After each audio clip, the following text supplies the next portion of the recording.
Hello, welcome to the USS Slater 500 subscriber Q&A video.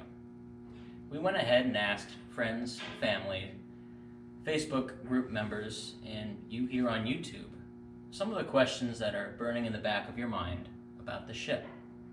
My name is James. I'm a volunteer engineer here on the ship, and I'm also the one who is behind the camera in the Monday work vlogs. Let's get into it. What is a destroyer escort? A destroyer escort is a ship built specifically for convoy duty. They hunt submarines and protect merchant vessels, hospital ships, cargo ships, you name it, anything that's carrying something you want safely across the ocean. They are more agile and slower than a conventional destroyer, and they cost about $1 million to build back in the day. So the ship looks pretty great. Everywhere you go, we see equipment, and it's all been very well restored.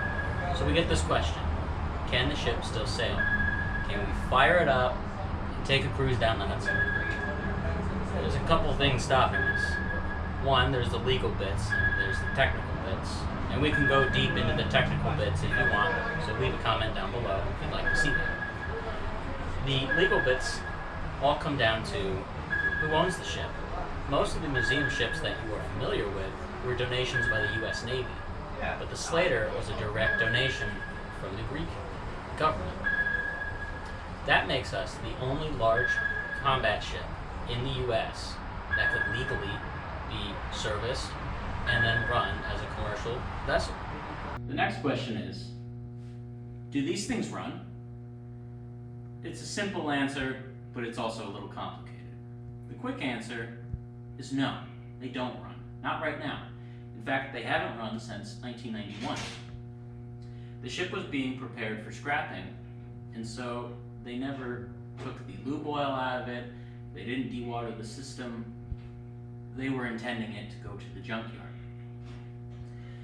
Luckily, the museum has a strict do no harm philosophy. We haven't done anything to these engines that would prevent them from being serviced and run again in the future. There's another question of, should they run? But we'll be answering that and a lot of the technical details in a future video. So I know I said earlier the engines don't run, but there are two on board that do run, and this is one of them.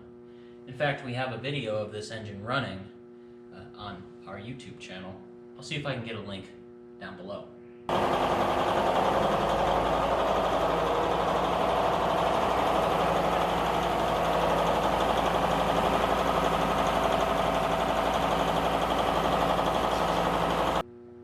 This engine, as well as the 3-cylinder over in B4, are kept in running condition in the event that the power grid drops a phase, or if there's a complete blackout and we need power on the ship. They're also used for our dry dock periods when we're being towed down the river. Last time that happened, this engine and the 3-cylinder had their own shifts where they ran and provided power to the entire ship.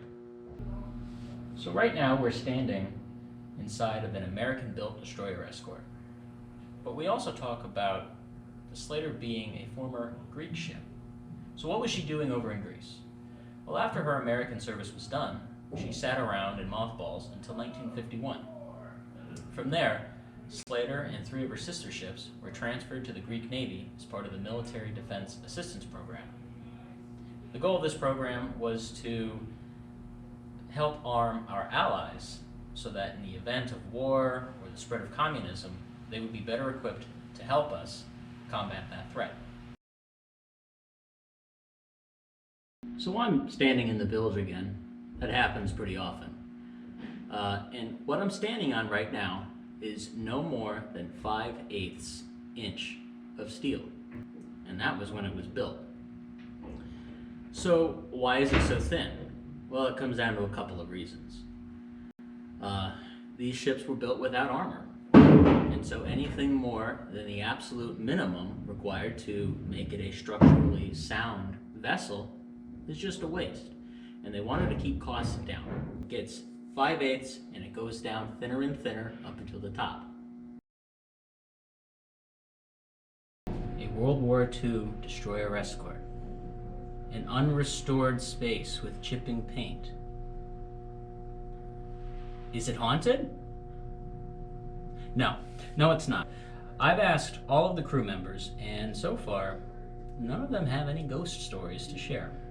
We have plenty of other stories, like people tripping over stuff or people misplacing tools, but there have not been any specters or shadows or full-body apparitions to speak of.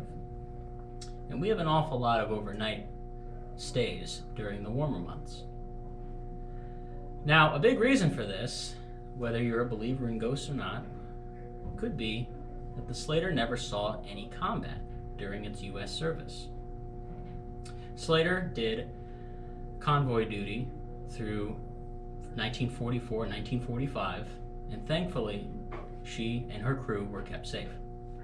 So, until I see something swoop by my vision while I'm working, the verdict right now is no, there are no ghosts. Well, that's it for today's Q&A. If you like it, make sure you hit like, leave a comment down below, and get subscribed if you haven't already. We will probably be doing more of these, so if you have a question, why not leave it down below? Thanks, we'll see you next time.